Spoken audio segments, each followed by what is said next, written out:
Family Shepherds is about encouraging fathers to lead their families at home in the worship of God and the discipleship of their children.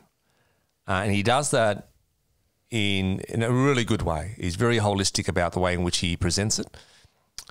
He's also making sure that we are aware of our culture around us and the way in which it's misguided fathers. Right. About the nature of their kids. As, you know, they would say, the world would say they're good kids that just, you know, do bad things. We're saying, no, as Christians, we're self-centered. Yeah. So these fundamental changes happening in society has influenced the way in which we disciple our kids. And I fully agree with what he says. Probably, I know people say this all the time, but it's probably the best book I've read on parenting because of its holistic nature. He's not like other Americans that just waffle. He's straight to the point. He's effective. He's biblical. He's practical. So I thought he's done really well. I mean, it's a great book to the point where we're going to encourage all our men to get into groups next year and read through this book. That's how convinced I am that this book is fundamental to the well-being of our families and therefore our churches. And he would say that as the family goes, so the churches go. Yes, that's how it starts. So he starts, and I think he's absolutely right. And men have lost their way. We all know it's common now that what is it to be a man? What is my responsibility? And he persuades me that we need to step into that space. This is our responsibility. We've been disarmed. We've been discouraged. We've lacked the confidence of stepping into that space. And I certainly have. And this book encouraged me to step into that space a bit more with a bit more courage than what I have done in the past. Good. Oh, there's a stack of quotes in this book that I could share with you. And I think... You're cheating. You've got them. I am cheating. I mean, no, I'm prepared, man. I'm prepared.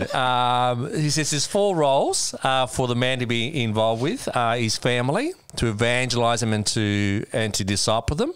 To me, what's one and the same thing. Marriage enrichment. That we make sure that, you know, the best that you can do with your family, of course, is to have a flourishing gospel viewing marriage, a marriage that shows the gospel at work. So he can see it at work, which I think absolutely fundamental. Child training, and he goes through the whole deal, gives these steps of discipline, and, you know, counteracting. Should we not? Are we supposed to smack our kids? Are we not smack our kids? And he critiques some of that, which is really good. And I think there's a lot of psychological damage that gets done when we isolate our kids rather than give them a smack and reason up and move on. So there's lots of good stuff in that space. And one which probably hits home the hardest is lifestyle choices. So he'll go through that and say to the men, "What are you doing? Yeah, right. You know, where are you? Are you out doing sports? Are you out working too hard? If you want to disciple your kids, you got to be there. You got to be in their lives and in the same space. So there's no point in everyone being home in different rooms and you call yourself a family. That's just, you know, dumb, right? Yeah. It's just co-living, right? Yeah, it's what he says. Yeah, it's just co-living. It just doesn't work. You're not really being a family. Yeah. And I remember a conversation I had many moons ago about family dynamics, and someone said, "Well, what would you do to help the family get on together?" I said, "Have dinner together." Yeah. Really?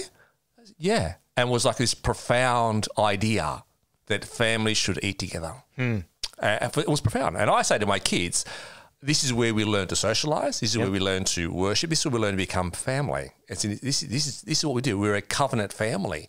And we express that through having a meal together. And so I try and encourage my kids to be home every night.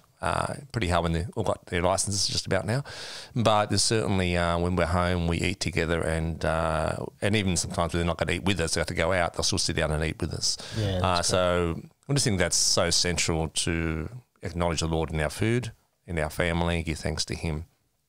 And simple things like that, I think, fundamental rhythms to a family that worships Jesus together. If you're not spending time together at home in a rhythm, then it's very hard then to start worshipping God together. And so fundamental to be husbands, dads, make sure you're being a family.